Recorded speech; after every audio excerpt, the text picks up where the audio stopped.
കുറച്ച് മോശമാണ്. ബ്രസ്റ്റിൽ നിന്നത് കഷത്തിലേക്ക് വ്യാപിച്ചു, ലിംഫ് നോഡ് വഴി ഹാർട്ടിൻ്റെ മസിലിലോട്ട് ചെറുതായിട്ട് വ്യാപിച്ചു, ലങ്സിലോട്ട് വ്യാപിച്ചു. അങ്ങനെ സ്റ്റേജ് 3 കഴിയാറായി.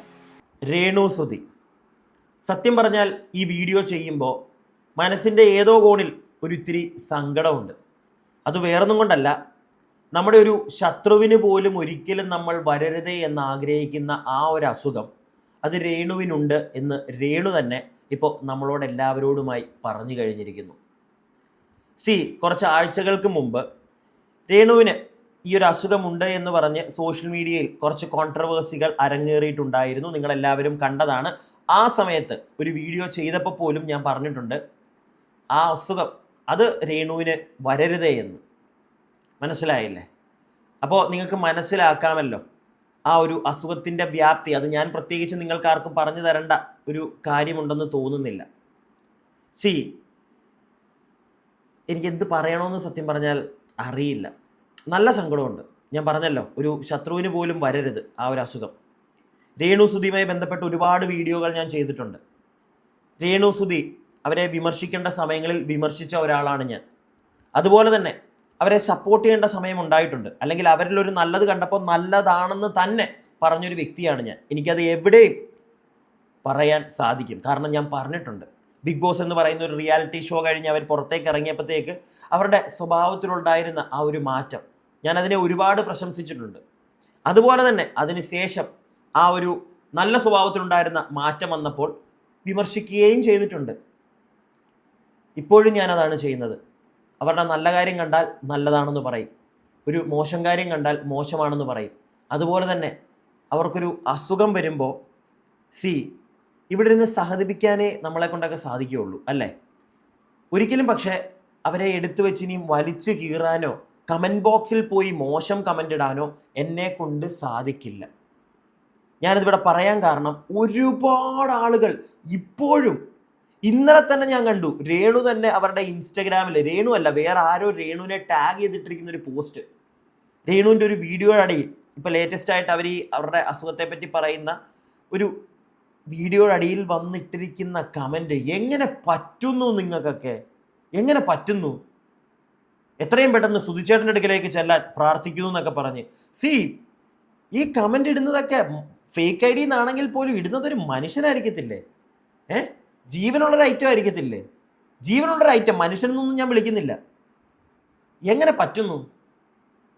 അയ്യോ, സമ്മതിക്കണം. കുറച്ച് ആഴ്ചകൾക്ക് മുമ്പ് രേണുവിൻ്റെ ഈ ഒരു അസുഖവുമായി ബന്ധപ്പെട്ട് ഒരു വ്യക്തി ഒരു വീഡിയോ ചെയ്തത് ഞാൻ കണ്ടിട്ടുണ്ടായിരുന്നു. അവരോടും നമ്മുടെ അതുൽ വ്ളോഗ്സ് എന്ന് പറയുന്ന വ്ളോഗറോടും ഒരു പെൺകുട്ടി വന്ന് പറഞ്ഞു, ഇതുപോലെ എൻ്റെ ചേച്ചി ഉള്ള ഹോസ്പിറ്റലിൽ, പരുമല ഹോസ്പിറ്റലിൽ വന്നിട്ടുണ്ടായിരുന്നു രേണു സുധി എന്ന് പറഞ്ഞൊരു പെൺകുട്ടി ചെന്ന് 2 പേരോട് പറഞ്ഞു. അതിൽ ആ പെൺകുട്ടി പറഞ്ഞ ഒരു ലേഡി അവരെന്തൊക്കെയാണ് ആ ഒരു പെൺകുട്ടിയെയും അതുൽ വ്ളോഗ്സിനെയും പറ്റിയൊക്കെ പറഞ്ഞുകൊണ്ടിരുന്നത്. എൻ്റെ പൊന്നാര താത്ത, നിങ്ങൾക്കിപ്പം ഇപ്പോഴെങ്കിലും ഒരു ഇച്ചിരി ഒരു മനസ്സിൽ എവിടെയെങ്കിലും ഒരു സങ്കടം തോന്നുന്നുണ്ടോ അന്നാ പിടിച്ച് അവരാഴ്ചയിന്? രേണുവിനെ മാത്രമല്ല, ആ ഒരു പെൺകുട്ടി, അതിലേക്കൊക്കെ പോകാം, അതൊക്കെ അവസാനമാകട്ടെ. അതിനു മുമ്പ് രേണു പറയുന്ന കുറച്ച് കാര്യങ്ങളുണ്ട്, നമുക്കതൊന്ന് കേൾക്കാം, എന്നിട്ട് ബാക്കി കാര്യങ്ങൾ സംസാരിക്കാം. ശരിക്കും ചേച്ചിക്ക് ബ്രസ്റ്റ് ക്യാൻസർ തന്നെയാണോ? സത്യം അല്ല എന്നെങ്കിലും നമുക്ക് അറിയണമെന്നൊരു ആഗ്രഹമുണ്ട്. എന്താണ് ചേച്ചി ശരിക്കും സത്യം? അതെ, ക്യാൻസറാണ്.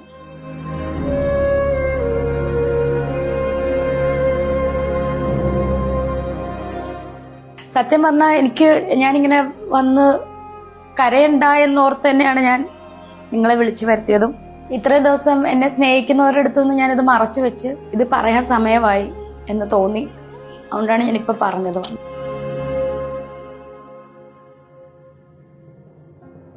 കുറച്ച് മോശമാണ്. ബ്രസ്റ്റിൽ നിന്നത് കഷത്തിലേക്ക് വ്യാപിച്ചു, ലിംഫ് നോഡ് വഴി ഹാർട്ടിൻ്റെ മസിലിലോട്ട് ചെറുതായിട്ട് വ്യാപിച്ചു, ലങ്സിലോട്ട് വ്യാപിച്ചു. അങ്ങനെ സ്റ്റേജ് 3 കഴിയാറായി. അങ്ങനെ ഒരു സ്റ്റേജിലാണ് ഇപ്പം കടന്നത്. ബാക്കി ഞാൻ കേൾപ്പിക്കാമേ. ഈ ക്യാൻസറിൻ്റെ പല സ്റ്റേജുകൾ, ആ സ്റ്റേജുകളിൽ ആളുകൾക്ക് എങ്ങനെയായിരിക്കും എനിക്ക് അതിനെപ്പറ്റിയൊന്നും വലിയ ധാരണയില്ല. എങ്കിലും ഈ വീഡിയോയുടെ, ഞാനിപ്പോൾ ഈ കാണിച്ച വീഡിയോയുടെ കമൻറ്റ് ബോക്സിൽ ഒരുപാട് പേര് സഹതപിക്കുന്നത് കണ്ടു. ചില ആളുകൾ വന്നിട്ട് അതിലും തേർഡ് സ്റ്റേജിലിരിക്കുന്ന ഒരാൾക്ക് ഇങ്ങനെ വന്നിരുന്ന് സംസാരിക്കാൻ പറ്റുമോ? അല്ലെങ്കിൽ തേർഡ് സ്റ്റേജിൽ ഇങ്ങനെ ആയിരിക്കില്ല. നിർത്തുക. മനസ്സിലായില്ലേ? അങ്ങനെ കമൻ്റ് ഇടുന്നവർക്ക് വേണ്ടി മാത്രമാണ് സത്യം പറഞ്ഞാൽ ഞാൻ ഈ ഒരു വീഡിയോ ചെയ്യുന്നത്. നിർത്തുക, മതി. അവരുടെ ഈ ഇൻ്റർവ്യൂ കണ്ടവർക്ക്, മുഴുവനായി കണ്ടവർക്ക് അറിയാം. അവർ ഒന്നും വേണ്ട. ഞാൻ കുറച്ച് ദിവസങ്ങൾക്ക് മുമ്പ് തന്നെ അറിഞ്ഞൊരു കാര്യമാണിത്. നമ്മൾ വീഡിയോ ചെയ്യാൻ വന്നിട്ടില്ല, ചെയ്തിട്ടുമില്ല. അന്ന് ആദ്യമായി ഒരു ചാനൽ വഴി ഇവർക്ക് ഇങ്ങനെ ഒരു അസുഖമാണ്, അല്ലെങ്കിൽ അത് ചുമ്മാതാണ്, അങ്ങനെയാണ് ഇങ്ങനെയാണെന്ന് പറഞ്ഞ സമയത്ത് പോലും നമ്മൾ കുറച്ച് കാര്യങ്ങൾ അറിഞ്ഞിട്ടുണ്ടായിരുന്നു. നമ്മുടെ വീഡിയോയിലൂടെ നമ്മളൊരു പരിധിയിൽ കൂടുതലൊന്നും പറയാൻ പോയിട്ടില്ല. രേണുവായിട്ട് വന്ന് പറയട്ടെ എന്നായിരുന്നു പറഞ്ഞിരുന്നത്. മനസ്സിലായില്ലേ? ഇപ്പോഴും അവർ ഈ പറയുന്ന കാര്യങ്ങൾ ലങ്സിലേക്കും ഒക്കെ ചെറുതായിട്ട് അവർക്ക് വ്യാപിച്ചിട്ടുണ്ട്. പിടികിട്ടിയോ? അന്ന് ഇത് 2 യൂട്യൂബേഴ്സിനോട് പറഞ്ഞൊരു പെൺകുട്ടിയുണ്ട്. ആ പെൺകുട്ടിയുടെ ചേച്ചി ഉള്ള ഹോസ്പിറ്റലായിരുന്നു രേണു ചെന്നത്. അങ്ങനെയാണ് ആ പെൺകുട്ടി അറിയുന്നത്. അവൾ അറിഞ്ഞ കാര്യം 2 പേരോട് പറഞ്ഞു. ആ പറഞ്ഞത് ഒരിക്കലും തെറ്റായിരുന്നില്ല. അത് ഇനിയെങ്കിലും മനസ്സിലാക്കുക. 2 യൂട്യൂബേഴ്സ്, ഒന്ന് അതുൽ, ഒന്ന് പിന്നൊരു താത്ത നിങ്ങൾ അന്ന് ആ പെങ്കൊച്ചിനെയും അതുലിനെയൊക്കെ ചേർത്ത് പറഞ്ഞ പറച്ചിൽ, അയ്യോ! ഞാൻ വീണ്ടും ചോദിക്കുന്നു, നിങ്ങൾക്ക് ഒരു ആ പെൺകുട്ടി നിങ്ങൾക്ക് മെസ്സേജ് ഇട്ടല്ലോ, പ്രിയപ്പെട്ടവരെ മെസ്സേജ് ഇട്ടു, ഞാൻ കാണിച്ചു തരാം. ആ മെസ്സേജിന് റിപ്ലൈ എനിക്ക് ആ പെൺകുട്ടി, അല്ലെങ്കിൽ എനിക്ക് ഈ സ്ക്രീൻഷോട്ട് കിട്ടുന്ന സമയത്ത് റിപ്ലൈ ഒന്നും കൊടുത്തിട്ടില്ല. അതിന് റിപ്ലൈ കൊടുക്കാൻ പറ്റുമോ? എന്ത് പറയും? ഒരു ക്ഷമ അത്രയല്ലേ പറ്റുള്ളൂ. അന്ന് ചില്ലറയൊന്നും അല്ലല്ലോ അപരാധിച്ചത്. പോട്ടെ, രേണുവിൻ്റെ കേസിൽ ഇനിയെങ്കിലും ഈ കമൻറ്റ്, എനിക്ക് തോന്നുന്നില്ല എന്നെപ്പോലെ വീഡിയോ ചെയ്യുന്ന ഒരാളെങ്കിലും, ഇത്തിരി മനസ്സാക്ഷിയുള്ള ഒരാൾ പോലും ഇനി രേണുവിൻ്റെ വീഡിയോ എടുത്ത് രേണുവിനെ നെഗറ്റീവ് എന്നല്ല.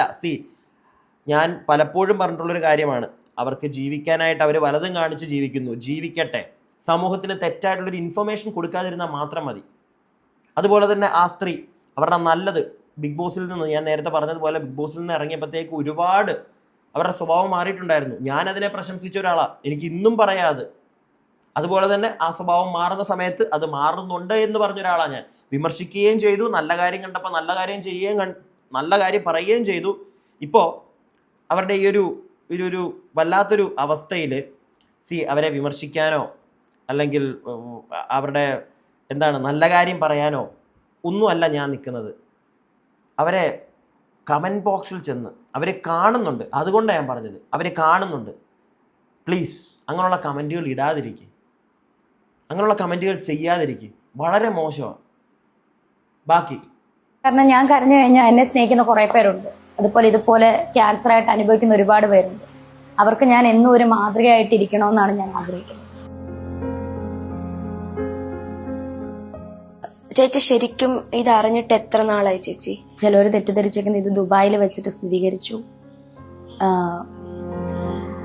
സ്ഥിരീകരിച്ചിട്ട് അവിടെ വെച്ച് ക്യാൻസർ ആണെന്ന് അറിഞ്ഞു. അങ്ങനെയൊന്നുമില്ല, അങ്ങനെ ഒരു സംഭവമേ അല്ല ഇത്. സത്യം പറഞ്ഞാൽ ഇത് ഞാൻ ഇങ്ങനെ ഒരു ബ്രസ്റ്റിലൊരു മുഴ എൻ്റെ ശ്രദ്ധയിൽപ്പെട്ടത് എനിക്ക് 15 വയസ്സുള്ളപ്പോഴാണ്.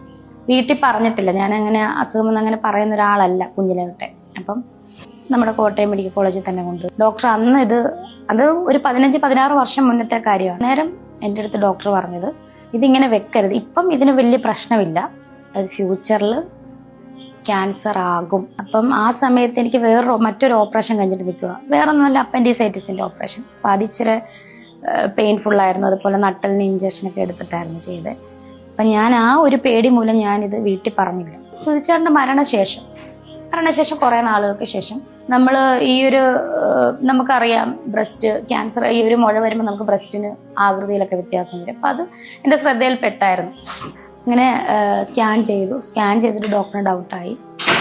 അങ്ങനെ മാമോഗ്രാമിലൂടെ സംശയം തോന്നി ഡോക്ടറെ വീണ്ടും വിളിപ്പിച്ചു. ബയോപ്സി എടുത്ത റിസൾട്ടും ഞാൻ ഒറ്റയ്ക്കാണ് ചെന്ന് മേടിക്കുന്നത്. അപ്പം എന്നോട് പറഞ്ഞു ക്യാൻസർ ആണെന്ന് പറഞ്ഞു. നമ്മുടെ ശത്രുക്കൾക്ക് പോലും ഇങ്ങനൊരു അവസ്ഥ നമുക്കറിയാം. അതിൻ്റെ ബുദ്ധിമുട്ടും വിഷമങ്ങളും ഒക്കെ നമുക്കറിയാം. അപ്പം അതെല്ലാം കൂടെ എൻ്റെ തലയിലോട്ട് വന്നിട്ട് ഞാൻ ഒന്നും മിണ്ടിയില്ല. ആ റിസൾട്ട് വീട്ടിൽ കൊണ്ട് ഞാൻ ഭദ്രമായിട്ട് വെച്ച് ഒരു മനുഷ്യനോടും പറഞ്ഞു. സത്യം പറഞ്ഞാൽ ഈ സബ്സ്ക്രിപ്ഷൻ വഴി രേണു നിങ്ങൾ കാണിച്ചു കൊണ്ടിരുന്ന കുറേ കാര്യങ്ങളോട് ഇപ്പോഴും ഞാൻ പറയും വിയോജിപ്പായിരുന്നു. പക്ഷേ ഇപ്പോഴത്തെ അവസ്ഥയിൽ സത്യം പറഞ്ഞാൽ ഇതൊക്കെ കാണുമ്പോൾ ഉണ്ടല്ലോ, പറയുന്നത് തെറ്റാണെന്നറിയാം, പക്ഷെ ഒരു മനുഷ്യ ജീവനെക്കാട്ടിലും വില, പ്രത്യേകിച്ച് രേണുവിന് അവരുടെ ജീവിതം അല്ലെങ്കിൽ അവരുടെ ജീവൻ നോക്കിയിട്ട് മാത്രം ബാക്കിയുള്ള കാര്യങ്ങളൊക്കെ നോക്കിയാൽ മതി. അതിപ്പോൾ ഞാനാണെങ്കിലും നിങ്ങളാണെങ്കിലും അങ്ങനല്ലേ, നമുക്ക് നമ്മുടെ ശരീരം, നമ്മുടെ ജീവൻ അത് നോക്കിയിട്ടേ നമ്മൾ ബാക്കി എന്തും ചിന്തിക്കാൻ പോവുള്ളൂ. ഇപ്പോഴത്തെ അവരുടെ ഈ ഒരു സിറ്റുവേഷനിൽ അവരിപ്പം സബ്സ്ക്രിപ്ഷനിൽ കയറിയിരുന്ന് എന്ത് കാണിച്ചെന്ന് പറഞ്ഞാലും വല്ലതും പറയാൻ പറ്റുമോ? നിങ്ങളൊന്ന് ആലോചിച്ച് നോക്ക്. അപ്പം നമുക്ക് ഒരിക്കലും എനിക്ക് തോന്നുന്നില്ല, ഇപ്പം ഞാനാണ് അവരുടെ ആ ഒരു സിറ്റുവേഷനെങ്കിൽ എന്നോട് വന്നിട്ട് പറയുകയാണ് സമൂഹത്തിന് നല്ലത് മാത്രം, അല്ലെങ്കിൽ സമൂഹത്തിലെ കുട്ടികളെ വഴിതെറ്റിക്കാതിരിക്കൂ, ഇങ്ങനെയുള്ള കാര്യങ്ങൾ ചെയ്യാതിരിക്കൂ എന്ന് നമുക്ക് പറയാം. ഒരു വ്യക്തി നോർമലായിട്ടിരിക്കുന്ന സമയത്ത് നമുക്കത് പറയാം. അവരുടെ ഈ ഒരു സിറ്റുവേഷനിൽ സത്യം പറഞ്ഞാൽ അങ്ങനെ പോലും പറയാൻ എനിക്ക് തോന്നുന്നില്ല. ചിലപ്പോൾ എൻ്റെ തെറ്റായിരിക്കാം, എനിക്ക് പറയാൻ തോന്നുന്നില്ല. ഇതിനിപ്പോൾ എത്ര പേരെ എന്നെ തെറി പറയുമെന്ന് എനിക്കറിയത്തില്ല, എന്നെക്കൊണ്ട് പറ്റത്തില്ല. കാരണം ഞാൻ അവരുടെ ആ ഒരു സ്ഥാനത്ത് ഞാൻ എന്നെ തന്നെ ഒന്ന് ചിന്തിച്ചു പോവുക. ആ സമയത്ത് എനിക്ക് എൻ്റെ ജീവൻ രക്ഷിക്കണമെന്നോ അതിനിപ്പോൾ എന്ത് വേണമെങ്കിലും കാണിക്കാന്നുള്ളൊരു മൂഡേ എനിക്ക് വരത്തുള്ളൂ, മൈൻഡേ എനിക്ക് വരത്തുള്ളൂ, അല്ലേ? അത്രേ ഉള്ളൂ. അതിൻ്റെ അപ്പുറത്തേക്കേ ഉള്ളൂ. സമൂഹത്തിലേക്ക് തെറ്റ് ചെല്ലുന്നുണ്ടോ, സമൂഹത്തിൽ വളർന്നു വരുന്ന കുട്ടികളിലേക്കാണോ ഞാൻ തെറ്റ് ആ സമയത്ത് അവൻ ചിന്തിക്കുമെന്ന് എനിക്ക് തോന്നുന്നില്ല. ഈ ഒരു പോയിന്റിൽ അവരുടെ ഈ ഒരു സിറ്റുവേഷനിലേക്ക് ഞാനൊന്ന് ഇറങ്ങിച്ചെന്ന് ആലോചിച്ച് നോക്കുക. സത്യം പറഞ്ഞു കഴിഞ്ഞാൽ ഇപ്പോൾ എവിടേക്കോ ഒരു കുത്തല്, മനസ്സിലായോ? പിന്നെ രേണുവിന് ഇത് നേരത്തെ അറിയാമായിരുന്നു, 15-ാം വയസ്സ് തൊട്ടേ അവർക്ക് എന്തോ ഇങ്ങനെ ഇതുപോലെ മുഴയുണ്ടായിരുന്നു. പക്ഷെ ഈ അടുത്താണ് അതൊക്കെ ഇതാണെന്നൊക്കെ അവർക്ക് മനസ്സിലായത്. വോട്ടവർ കാശുണ്ടാക്കാനുള്ളൊരു ഓട്ടത്തിലായിരുന്നു, അല്ലേ? എന്തോ എനിക്ക് അങ്ങനെയൊക്കെ ഇപ്പോൾ തോന്നുന്നു സത്യം പറഞ്ഞു കഴിഞ്ഞാൽ. ഇതിനിപ്പോൾ പല ആളുകൾക്ക് പല പെർസ്പെക്റ്റീവ് ആയിരിക്കും, ചുമ്മാ വന്ന് നമ്മളെ തെറി പറയാനും ഒക്കെ കാണും. പറയുന്നതിന് മുമ്പ് ഒരു കാര്യം ആലോചിക്കുക, അവരുടെ സ്ഥാനത്ത് ഞാനോ നിങ്ങളോ, അത് മാത്രം ഒന്ന് ചിന്തിക്കുക. എന്തൊക്കെ നമ്മൾ കാണിച്ചു കൂട്ടുമെന്ന് പറയാൻ പറ്റുമോ? പറയാൻ പറ്റുമോ ആർക്കെങ്കിലും പൈസയ്ക്ക് വേണ്ടിയിട്ട്? ഞാൻ അങ്ങനെയൊക്കെ ചിന്തിച്ചു പോകുന്നു. ഇപ്പോൾ നമ്മുടെ ജീവനെ നമ്മൾ നോക്കുകയുള്ളൂ, അല്ലേ? അത്രേ ഉള്ളൂ. അത് കഴിഞ്ഞേ ബാക്കി എന്തും നമുക്കുണ്ടാവുകയുള്ളൂ. ചിലപ്പോൾ കാക്കാനും മോട്ടിക്കാനും പിടിച്ചു പറിക്കാനും ഒക്കെ പോയതിരിക്കും. എങ്ങനെയെങ്കിലും ജീവൻ നിലനിർത്തുക, ആ ഒരു സാധനമായിരിക്കും ചിലപ്പോൾ തലയിൽ ഓടുന്നത്. എന്തോ അങ്ങനെയും കൂടെയും ആ ഒരു പേഴ്സ്പെക്റ്റീവിലും കൂടെയും ഒരു തവണയെങ്കിലും എനിക്കൊന്ന് ചിന്തിക്കണമെന്ന് എനിക്ക് തോന്നിപ്പോകുന്നു. അതുകൊണ്ട് മാത്രമാണ് ഞാൻ ആ രീതിയിലൊന്നും ചിന്തിക്കുന്നത്. വിമർശിച്ചതിനെ ഒന്നും ഞാനിവിടെ ന്യായീകരിക്കുകയല്ല, വിമർശിച്ചതെല്ലാം വിമർശിച്ചത് തന്നെ. അതിനകത്തൊന്നും എനിക്ക് ഇന്നും തെറ്റ് തോന്നുന്നില്ല. അന്നത്തെ നമ്മൾ കാണുന്ന രീതിയിൽ നമ്മുടെ പേഴ്സ്പെക്റ്റീവിൽ നമ്മൾ നോക്കുമ്പോൾ തെറ്റ് തന്നെയാണ്, തെറ്റായെന്ന് തന്നെ പറഞ്ഞിട്ടുണ്ട്. നല്ലത് കണ്ടപ്പോൾ നല്ലത് പറഞ്ഞിട്ടുണ്ട്. ഇപ്പോൾ അവരുടെ ഈ ഒരു അവസ്ഥയിൽ ഇങ്ങനെ സംസാരിച്ചില്ലെങ്കിലുണ്ടല്ലോ, ഞാൻ വെറും പുഴുത്ത ഒരു എന്താ പറയുക, ഒരു പുഴുത്ത ക്രിമിയുടെ വൈപ്പും. അതുകൊണ്ട് മാത്രമാണ്. മനസ്സിലായില്ലേ? നമുക്ക് ബാക്കി കേൾക്കാം. കരീഷ്മ അറിയാം, മാനേജർ എൻ്റെ ചേച്ചിയോട് പോലും പറഞ്ഞില്ല, കാരണം അവരൊക്കെ വിഷമിക്കും. കരീഷ്മയോട് പറഞ്ഞത് തന്നെ കരീഷ്മ എന്നോട് ചോദിച്ച് എന്താണ് നീ എന്താ, അവൾക്ക് നമ്മുടെ ഒരു സംസാരം വ്യത്യാസമായി അവൾക്ക് അറിയാൻ പറ്റും. ഞാൻ പറഞ്ഞ പോലെ ഒരു സംഭവം ഉണ്ട്, അവൾ ഞെട്ടിപ്പോയി. ഇപ്പം ഞാൻ ആരോടും പറഞ്ഞു, കുറേ നാൾക്ക് മുന്നേ ആണിത്, ഞാൻ ആരോടും പറഞ്ഞില്ല, വീട്ടിലും പറഞ്ഞില്ല, ആരോടും പറഞ്ഞില്ല. അങ്ങനെ കുറച്ച് ദിവസം ഇങ്ങനെ മുന്നോട്ട് കൊണ്ടുപോയി, ഷൂട്ടും കാര്യങ്ങളൊക്കെ ചെയ്തു. കരീഷ്മ അറിഞ്ഞതിന് ശേഷം ചേച്ചി അറിഞ്ഞു, ചേച്ചിയോട് പറഞ്ഞു കരീഷ്മ. അപ്പം എന്നെ ആശുപത്രിയിൽ കൊണ്ടുപോയി, നമ്മുടെ കോട്ടയം മെഡിക്കൽ കോളേജിലാണ് കൊണ്ടുപോയി പെറ്റ് സ്കാൻ എടുത്തിട്ട്. അവിടുത്തെ ഡോക്ടർ വീണ്ടും കുറേ പരിശോധനകൾ, പതോളജിയും അതുപോലെ ബയോപ്സിയും, വീണ്ടും MRI വിത്ത് മാമോഗ്രാം, അതുപോലെ ഒരുപാട് ശരീരത്തിൽ ഒരുപാട് സ്കാനിങ്ങുകളും കാര്യങ്ങളൊക്കെ ചെയ്തിട്ട് അവർ ഈ അവരുടെ ഇതിൽ, അതായത് മുന്നമേ നമ്മൾ അറിഞ്ഞെങ്കിലും പ്രൈവറ്റ് ആശുപത്രിയിലാണ് അറിഞ്ഞത്, പക്ഷെ മെഡിക്കൽ കോളേജുകാർക്ക് അവർ വീണ്ടും പരിശോധിക്കും. ഇതെന്താണെന്ന് അറിയണ്ടേ, ഇതെന്താണ് എങ്ങനെയാണെന്ന് അവർ വീണ്ടും പരിശോധിച്ച് കഴിഞ്ഞിട്ടാണ് അവർ ക്യാൻസർ ആണ് മെഡിക്കൽ കോളേജുകാരും കൂടെ സ്ഥിരീകരിച്ചത്. പതോളജി റിപ്പോർട്ടാണ്, നമ്മുടെ പതോളജി റിപ്പോർട്ടും കാര്യങ്ങളൊക്കെയാണ് ഇതിൻ്റെ ഇത് മാമോഗ്രാമിൻ്റെ കാര്യങ്ങൾ, മാമോഗ്രാമും പിന്നെ കുറേ ബാക്കി ബയോപ്സി ചെയ്തതും പെറ്റ് സ്കാൻ്റെ റിപ്പോർട്ടും ഒക്കെ എൻ്റെ ഫോണിൽ കിടപ്പുണ്ട്. ബാക്കിയുള്ളതെല്ലാം ഒറിജിനൽ എല്ലാം ഡോക്ടേഴ്സിൻ്റെ കയ്യിലാണ്. നമ്മളെ ചികിത്സിക്കുന്ന ഡോക്ടേഴ്സാണ് അതെല്ലാം വെക്കേണ്ടത്. ഇത് വീട്ടിൽ അറിഞ്ഞപ്പോൾ ഉണ്ടായിരുന്ന ഒരു സാഹചര്യം എങ്ങനെയായിരുന്നു അമ്മയുടെ? അവരെൻ്റെ മുന്നിൽ കരയാൻ പറ്റുമോ? അവരെന്നെ ധൈര്യം തരാനല്ലേ പറ്റത്തുള്ളൂ. ചേച്ചിയായിട്ടും കരിഷ്മയൊക്കെ ആയിട്ടും പപ്പായമ്മയൊക്കെ പലപ്പോഴും പൊട്ടിക്കരയുന്ന ഞാൻ കണ്ടിട്ടുണ്ട്. ചേച്ചി ഈ ഒരു സാഹചര്യത്തില് ഏറ്റവും കൂടുതൽ വിഷമിക്കുന്ന ഒരു കാര്യം എന്തായിരിക്കും? ഞാൻ സത്യം പറഞ്ഞാൽ എനിക്ക് ക്യാൻസറാന്ന് ഓർത്ത് ഞാൻ കരഞ്ഞില്ല. കിച്ചു വലുതായി വൃതപ്പനെ ഓർത്തിട്ടാണ് സത്യം പറഞ്ഞാൽ എനിക്ക് ഭയങ്കര വിഷമായിരുന്നു. ദൈവമേ, എനിക്കും കൂടെ എന്തേലും വന്നു കഴിഞ്ഞാൽ അവന് കുഞ്ഞല്ലേ, അവൻ എന്ത് ചെയ്യും? അവന് സത്യം പറഞ്ഞാൽ എല്ലാവരും ഉണ്ടോയെന്ന് ചോദിച്ചാൽ അവൻ എല്ലാവരും ഉണ്ട്, പക്ഷെ ആരും ഇല്ലാത്തൊരവസ്ഥയാവുമല്ലോ. കിച്ചു ഇത് അറിഞ്ഞിട്ടുണ്ടായിരുന്നില്ലേ? എന്നെ വിളിച്ചില്ല, ഞാനും വിളിച്ചിട്ടില്ല. ആ ഒരു സംഭവത്തോടു കൂടി അന്ന് നിങ്ങൾക്ക് അറിയാം, അന്നത്തെ ഒരു ലാസ്റ്റ് വിളിച്ചത് മോനെ കൊണ്ടുപോവുക, പുറത്തു പോവാന്നുള്ളത്. പിന്നെ എന്നെ ഒരു കോണ്ടാക്റ്റും ചെയ്തിട്ടില്ല. ഇത് മുമ്പേ അറിഞ്ഞിട്ട് മനസ്സിൽ വെച്ച് ആരോടും പറയാതിരുന്നിട്ടും അത്രയും ഷോർട്ട് ഫിലിം ആയാലും ഇനോഗ്രേഷൻസ് ആയാലും എല്ലാത്തും പോയി സൈബർ ബുള്ളിങ് ഏറ്റ് എല്ലാവരുടെ വായിലിരിക്കുന്നതും ഒരു കണക്കിന് കേട്ട് എങ്ങനെ ഇത്ര സ്ട്രോങ് ആയിട്ട് ഒരാൾക്ക് നിൽക്കാൻ പറ്റുന്നത്? നിങ്ങൾക്കിപ്പം ഇത് കാണുന്നവർക്കറിയാം ഞാൻ ഈ ക്യാൻസർ ആണെന്നും അറിഞ്ഞിട്ടും ഞാൻ എത്ര സന്തോഷത്തോടു കൂടിയ മറ്റുള്ളവരോട് പെരുമാറിയത് ഒക്കെ അറിയാം. ഞാൻ റീൽസ് ചെയ്യുന്നു, ഈ തെറി മുഴുവൻ കേൾക്കുന്നതും ഇങ്ങനെ അറിഞ്ഞിട്ട് തന്നെയാണ്. പക്ഷെ കിച്ചു വിളിക്കടാ മോനെ, ഒന്ന് വിളിച്ചേക്ക്. വേറെ വലുതായിട്ടൊന്നും വേണ്ട, വിളിച്ചേക്ക്. മനസ്സിലായില്ലേ? ഇനി നീ വിളിക്കാതിരിക്കരുത്. ഇനി നീ വിളിക്കാതിരുന്നു കഴിഞ്ഞാൽ അത് നിനക്ക് ഒരിക്കലും മായ്ക്കാൻ പറ്റാത്തൊരു തെറ്റായിപ്പോവും നിൻ്റെ ലൈഫിൽ. മനസ്സിലായില്ലേ? ഇനിയൊന്ന് വിളിച്ചേക്ക്. നീ പറഞ്ഞതെല്ലാം ഞങ്ങൾ കേട്ടതാണ്, രേണുവിൻ്റെ ഭാഗം നമ്മൾ കണ്ടതാണ്. ഞാൻ ഇപ്പോഴും പറയുന്നു, വിമർശിക്കേണ്ട ഒരുപാട് കാര്യങ്ങൾ ഒരുപാട് ഉണ്ടായിരുന്നു, വിമർശിച്ചിട്ടുണ്ട്. പക്ഷേ ഇപ്പോഴത്തെ ഒരു സിറ്റുവേഷൻ, മനുഷ്യൻ്റെ ഏറ്റവും വൃത്തികെട്ട ഒരു സ്റ്റേജിലാണ് ആ ഒരു സ്ത്രീ നിൽക്കുന്നത്. ഈ ഒരു സാഹചര്യം ആയതുകൊണ്ട് മാത്രം വിളിക്കുക. ഇനിയും പ്രിയപ്പെട്ടവരെ, കല്ലെറിയാൻ നിൽക്കാതിരിക്കുക, മതി, വിട്ടേക്കുക. ഞാനിത് പറയാൻ കാരണം ഞാൻ പറഞ്ഞല്ലോ, വീണ്ടും ഒരുപാട് ഇപ്പോഴും ഈ ഒരു കാണിക്കുന്ന വീഡിയോകളുടെയൊക്കെ അടിയിൽ വരുന്ന കുറേ കമൻറ്റുകൾ, ഇത് ഞാൻ പറയുമ്പോൾ പോലും ചില ആളുകൾക്ക് ഇഷ്ടപ്പെടത്തില്ല. മതി, നമുക്ക് നാളെ ഈ ഒരു സ്റ്റേജ് വരുമ്പോഴല്ലേ അവരുടെ കയ്യിൽ പ്രൂഫുകളുണ്ട്. പോട്ടെ, നമ്മൾ അറിഞ്ഞതാണ് ഇതിന് മുമ്പും. മനസ്സിലായോ? അതുകൊണ്ട് മാത്രം, അല്ലാതെ വേറൊന്നും കൊണ്ടല്ല. മതി, മനുഷ്യനാണ്. എൻ്റെ തെറ്റുണ്ട്, നിങ്ങളുടെ തെറ്റില്ലേ? അവരുടെ തെറ്റുണ്ട്, ഉറപ്പായിട്ട് ഇപ്പോഴും ഞാൻ പറയും, ഉണ്ട്. ഇല്ലാത്തവരാരും ഇല്ല. മനുഷ്യഗണത്തിൽപ്പെട്ട എല്ലാത്തിൻ്റെയിലും തെറ്റുണ്ട്. അല്ലെങ്കിൽ അത്രയും വലിയ പുണ്യാത്മാക്കളായിരിക്കണം. അങ്ങനെയുള്ള പുണ്യാത്മാക്കൾക്കൊന്നും ഇന്ന് ഈ നാട്ടിൽ ജീവിക്കാനൊന്നും പറ്റത്തില്ലടേ. മതി. ഇനിയും അവരുടെ എന്തായിരിക്കും നമുക്കറിയത്തില്ല. മനസ്സിലായോ? ഇനിയിപ്പോൾ ഇത് പിടിച്ച് വേറെ രീതിയിലേക്ക് കൺവേർട്ട് ചെയ്ത് പോകുന്ന ഒരുപാട് ആളുകൾ വരും. ചിലപ്പോൾ നാളെയോ മറ്റന്നാളോ ഒക്കെ ആയിട്ട് നിങ്ങൾക്ക് കാണാൻ പറ്റും യൂട്യൂബിൽ തന്നെ. നല്ല വൃത്തിക്ക് ഈ ഒരു അസുഖത്തിനെ പറ്റി ഇങ്ങനെ ചെറുത് അവിടെ ഇവിടെയൊക്കെ കേട്ടിട്ട് പോലും ഒരു തുള്ളി പോലും ദയാദാക്ഷിണ്യമില്ലാതെ വലിച്ചു കീറിയ ആളുകളുണ്ട്. നിങ്ങൾക്കറിയാം, ഞാൻ പേരൊന്നും പറയുന്നില്ല. ഒരു ദയാദാക്ഷിണ്യം പോലും ഇല്ലാത്ത അങ്ങനെ ഒരു വ്യക്തിയോടൊരു പെൺകുട്ടി ചെന്ന് ഈ ഒരു വിഷയം നേരത്തെ പറഞ്ഞു. ഞാൻ നേരത്തെ 2-3 പ്രാവശ്യം പറഞ്ഞു.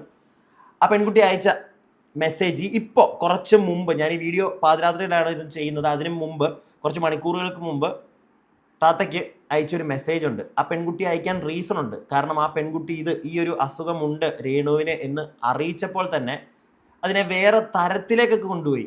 അതായത് ആ പെൺകുട്ടിയോട് ചൂടാവുന്നു, നീ എനിക്ക് അയച്ചു തന്നില്ലെങ്കിൽ, നീ എനിക്ക് ഡീറ്റെയിൽ തന്നില്ലെങ്കിൽ ഞാൻ ഈ ചാറ്റ് എടുത്ത് പുറത്തു വിടുമെന്നൊക്കെ പറഞ്ഞുള്ള ഭീഷണി, ഒരു കൈൻഡ് ഓഫ് ഭീഷണി. അതുകൂടാതെ അതുൽ വ്ളോഗ്സ് എന്ന് പറയുന്ന ഒരു പയ്യനോട് ഒരു വ്യക്തിയോട് പറഞ്ഞിട്ടുണ്ട് എന്ന് പറഞ്ഞപ്പം ആ പയ്യനെയും ഈ മെസ്സേജ് അയച്ച പെൺകുട്ടിയെയും വരെ ചേർത്ത് പറഞ്ഞ ആ ഒരു പറച്ചിലൊക്കെ ഉണ്ടല്ലോ, അതിൻ്റെയൊക്കെ അവസാനം എന്താണെന്ന് കണ്ടല്ലോ താത്ത.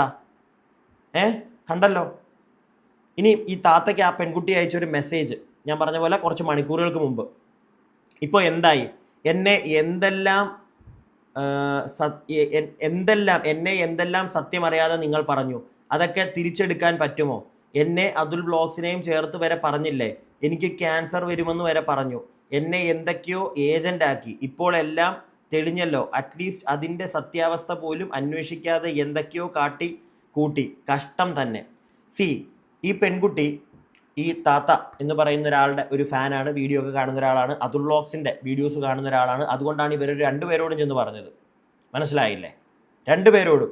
എൻ്റെ ചേച്ചിയുടെ ഹോസ്പിറ്റലിൽ ഇങ്ങനെ വന്നു, ഇങ്ങനെ ഒരു അസുഖം അവർക്കുണ്ടെന്ന് ഇങ്ങനെ കേട്ടു, താത്ത പക്ഷെ അത് വിട്ടില്ല. അതിനെ വേറെ ഏതൊക്കെയോ തലത്തിലേക്കൊക്കെ കൊണ്ടുപോയി അത് വ്ളോഗ്സിനോട് പറഞ്ഞു എന്നൊക്കെ അറിഞ്ഞപ്പോഴത്തേക്ക് അതിനെ വേറെ വേറെ ഓട്ടവോ എല്ലാം പോട്ടെ, അതൊക്കെ പോട്ടെ.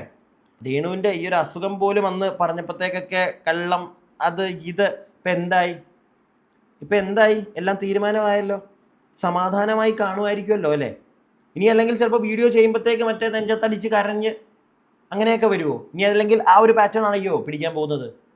അയ്യോ ഞാൻ അറിഞ്ഞില്ല, സത്യം അറിഞ്ഞു, ഇനി എന്തായാലും ഞാൻ അവൾക്കൊപ്പം എന്നും പറഞ്ഞ് വോട്ടവ്.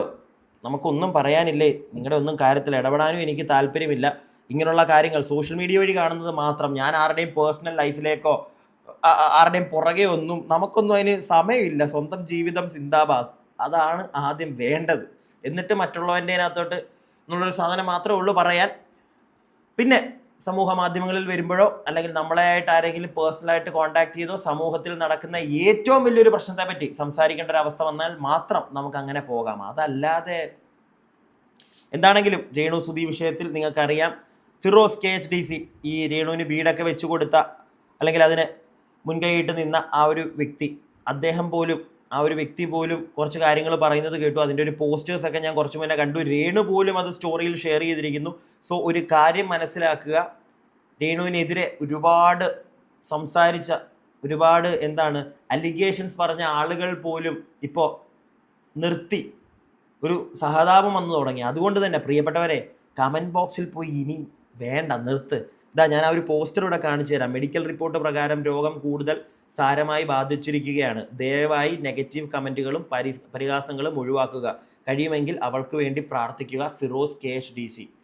ആളുകൾ മനസ്സിലായോ? എല്ലാവർക്കും കാര്യങ്ങൾ മനസ്സിലായി. കമൻറ്റ് ബോക്സിൽ കമൻ്റ് ഇടുന്ന പ്രിയപ്പെട്ടവരെ, നിങ്ങളും അതൊന്ന് മനസ്സിലാക്കുക. ഞാൻ എൻ്റെ അഭിപ്രായം പറഞ്ഞത് മാത്രമേ ഉള്ളൂ. നിങ്ങളുടെ അഭിപ്രായങ്ങൾ താഴെ കമൻറ്റ് ബോക്സിൽ പറഞ്ഞുകൊള്ളുക. അടുത്ത വീഡിയോ ആയിട്ട് നമുക്ക് എത്രയും പെട്ടെന്ന് കാണാം. അടുത്ത വീഡിയോ ആയിട്ട് കാണുന്നവരേക്കും stay tuned and stay weird.